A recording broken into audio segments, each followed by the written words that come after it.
Olá! Hoje eu quero falar de um assunto que me foi pedido por minha cunhada, que mora lá em Tuiutaba, que é pertinho de Berlândia, Minas Gerais. Minha cunhada chama Érica, é casada com meu irmão Sérgio. Ela me pediu porque ela é psicóloga também, muito embora ela não trabalhe hoje, ela fica só em casa. Mas ela falou que lá na cidade de Tuiutaba, ela tem visto muita gente com autismo, as escolas perdidas, os profissionais sem saber lidar direito, as mães, os pais, né? Ela tem ouvido, né, essa conversa toda e ela falou assim que uma coisa que a incomoda muito, porque ela é psicóloga, uma pessoa sensível, né? É a aceitação por parte dos pais, que eu entendi, pelo que ela falou, né?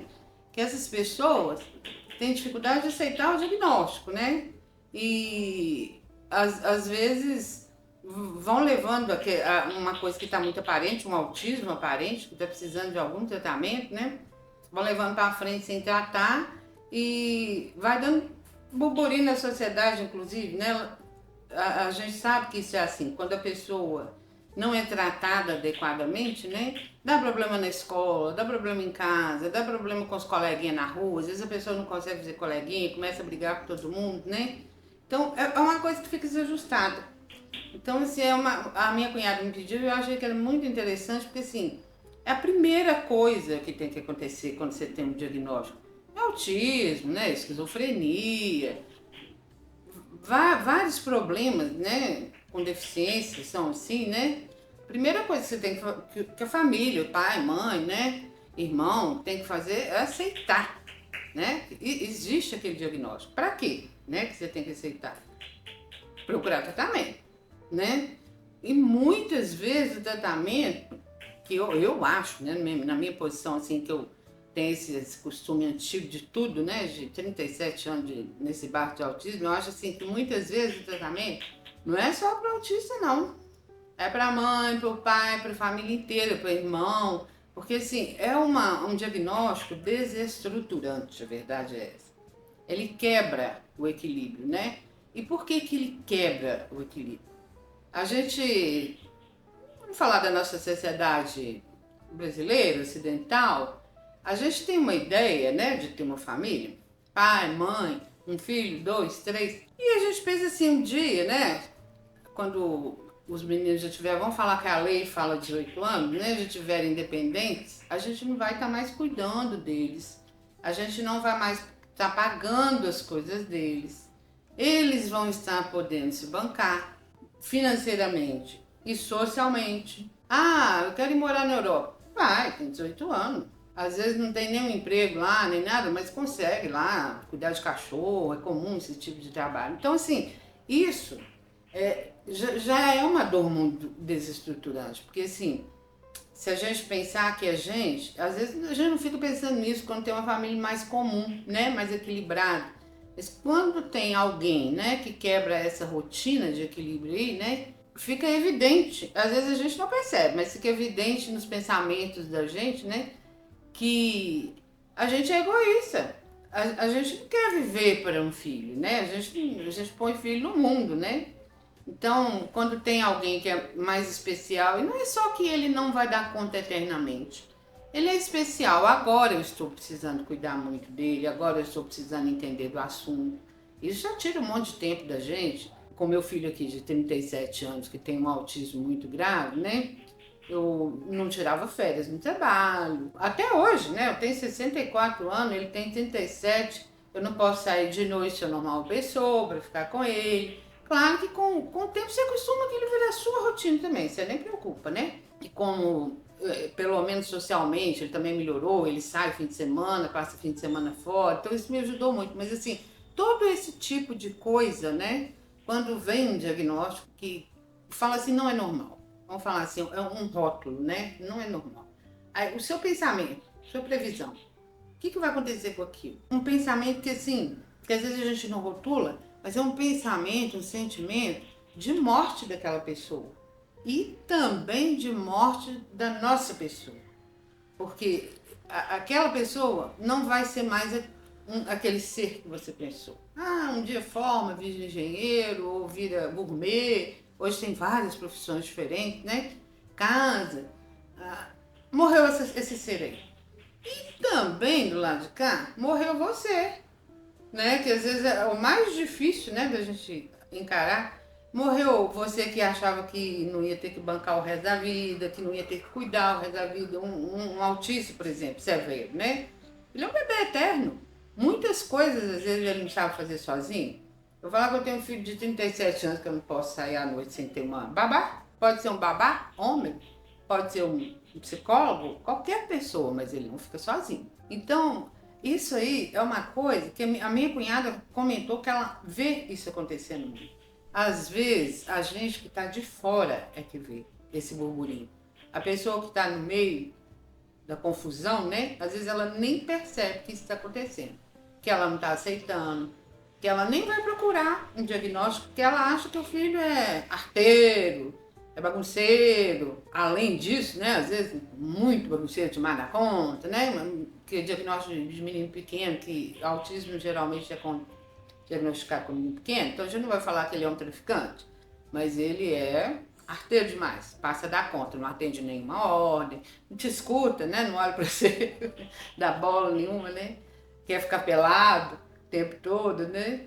Então tem essas coisas que são realmente, eu acho que quem passa pela coisa e quem tá próximo e vê de fora é que consegue ver como que isso é desestruturante. O que que acontece quando você aceita?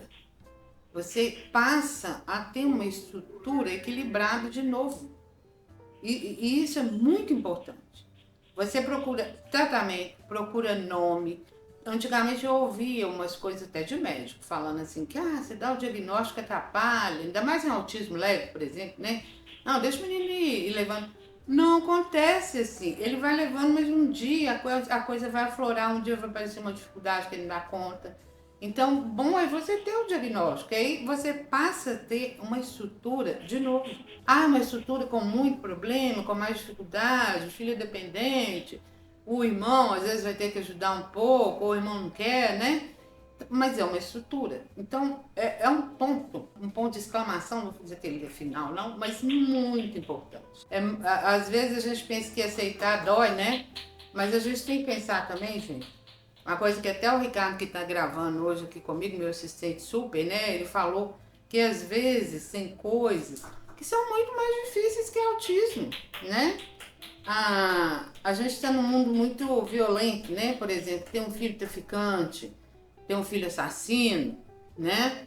Tem um filho que mexe com drogas, às vezes até uma pessoa bacana, mas é um viciado que não dá conta, né? De trabalhar o vício dele.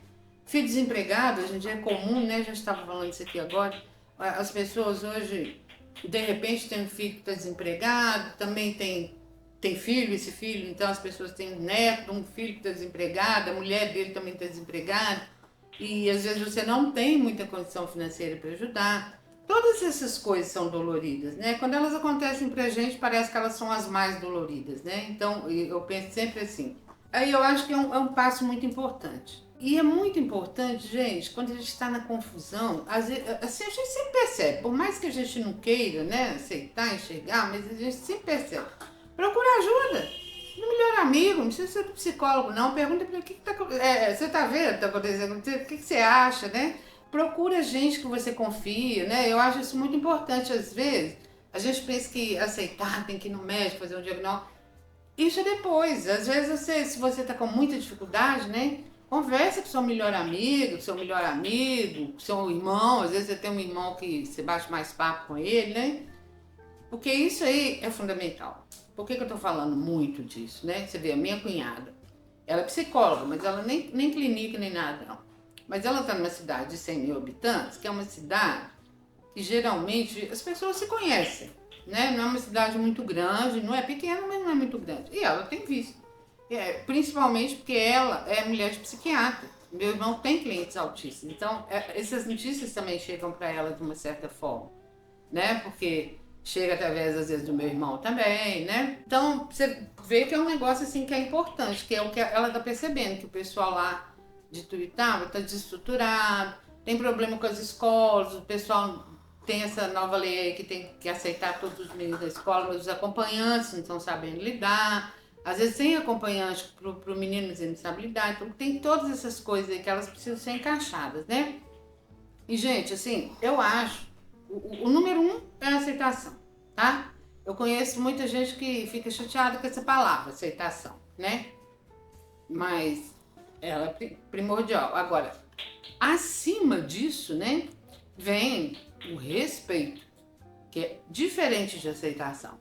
Eu aceito que é diferente, que tem um problema, que eu preciso fazer um diagnóstico, vamos dizer assim, essa palavra, né? Mas depois eu tenho que passar a respeitar aquela condição. Não é só aceitar. Ah, ele tem um diagnóstico. Tá bom, aceitei. Tô levando tratamento, mas ele dá uma birra, autista às vezes não tá dando birra. E às vezes eles têm uns choros convulsivos mesmo, que eles têm um sofrimento que a gente não conhece. Gente, o mundo, pro autista, por exemplo, igual o meu, né, que você vê, é extraterrestre o mundo. Eles não estão aqui nesse mundo. Não é, o pensamento deles não tem nada a ver com esse caos que a gente vive. Eles têm dificuldade de viver no caos, né? E a gente vive no caos. Eu vejo, por exemplo, agora, né? Agora já tem uns 5 anos que eu e meu filho estão morando sozinhos, no apartamento, né? Como que ele melhorou por várias coisas que a gente fez. A gente mudou de tratamento também, ele está tomando canabidiol. Mas uma coisa que foi muito boa para ele foi estar morando sozinho comigo.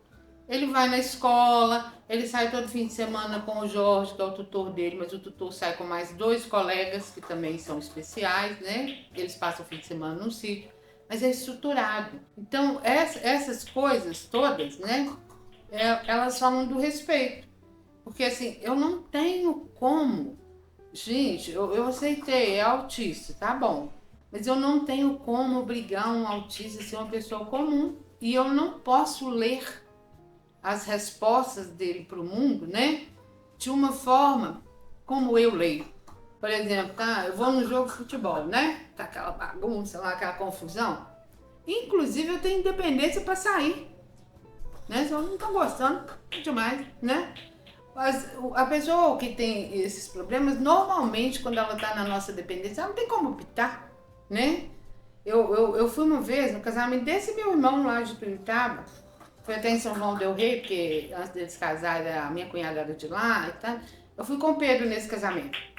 E o Pedro tinha uns 2 anos, mais ou menos, e ele não usava fralda mais. Mas como foi, ia demorar muito, a gente foi pro interior, né? Eu coloquei essas fraldas descartáveis. Ah, vocês não têm ideia. Eu não vi casamento, eu ia ser madrinha, eu não fui madrinha. Eu fiquei do lado de fora da igreja, porque ele berrou o tempo inteiro. Aí quando eu tirei a fralda para voltar para Belo Horizonte, né? Acabou. Então assim, ele já desde os 9 meses ele não usava fralda. E então eu não tive a percepção de que pôr uma fralda ia resolver o problema de eu estar com ele lá, entendeu? Então essas coisas todas são desrespeito. Às vezes quando eu falo desrespeito parece uma palavra forte, né? Mas eu também já desrespeitei meu filho, né? Eu queria que ele fosse uma criança normal, que ele usasse fralda e ele já não usava mais porque não dava conta da fralda, né? Então essas coisas todas, elas fazem muita diferença. A gente pensa, tá falando de aceitar umas coisas que a gente ouviu tanto, né? Mas elas fazem toda a diferença. O fundamental, aceitar, porque aí você começa... Aquele filho que morreu porque tem autismo, porque a gente não tem mais um filho que vai ser engenheiro, ele ganha vida, né? A gente vai trabalhando com ele, às vezes ele pode até ser engenheiro, esses autistas leves aí conseguem ter tudo, qualquer coisa que eles querem. Normalmente eles têm um QI alto, né? Então, antigamente tinha diagnóstico assim, às vezes o autista leve era diagnosticado como quem não ia fazer nada, porque como eles não tinham tratamento, as pessoas não sabiam direito, quando eles eram pequenos, os sintomas eram parecidos com o do autista grave. Às vezes eles não falavam tão rápido, quando falavam não falava bem, não entendia bem as palavras, né? Então já passaram autistas leves por esse diagnóstico, né? Então a gente tem que pensar isso. Começa aí. A minha cunhada me pediu e eu achei muito legal. Primeiro que eu amo essa cunhada. Essa minha cunhada é tudo de bom. E que ela é psicóloga e porque ela está enxergando. E eu achei muito legal também ela tá me mandando essa mensagem, né?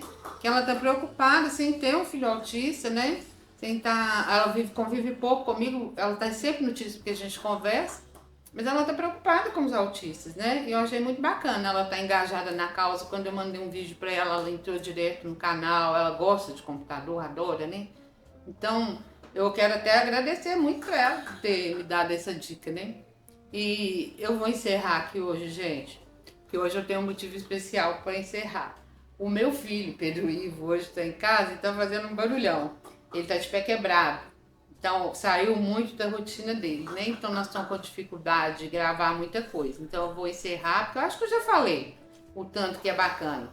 Quem tiver dúvida, quiser me perguntar, mandar comentário, tá bom? Tchau, tchau, um abraço para todo mundo. Beijo especial para minha cunhada Érica.